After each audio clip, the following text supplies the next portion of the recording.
सर्वेभ्यो नमो नमः।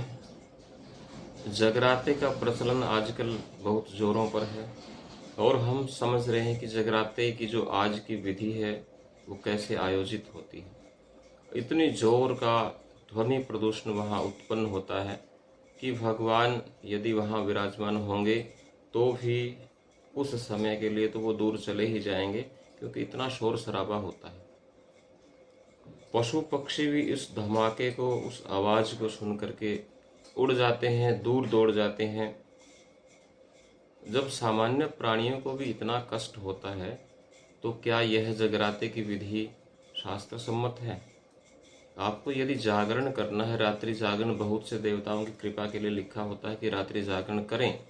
एकादशी की कथाओं में भी आता है कि रात्रि जागरण करें।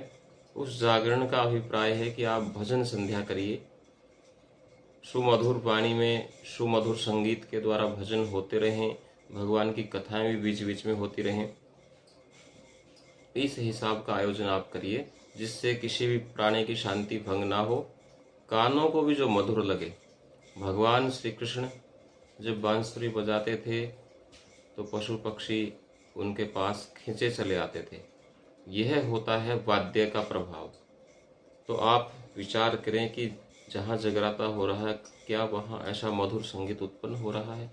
गायें भी संगीत के प्रभाव से बहुत ज़्यादा दूध देती हैं, हिरण भी बैठ कर के सुनने लगते हैं।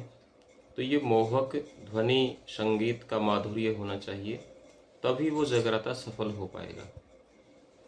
साज बजाने वाले, उन्होंने नशा किया है, क्या किया है, किस हिसाब से वो बजा रहे हैं, वो भगवत भक्त हैं भी कि नहीं, इन सब बातों पर भी हमें विचार करना होगा।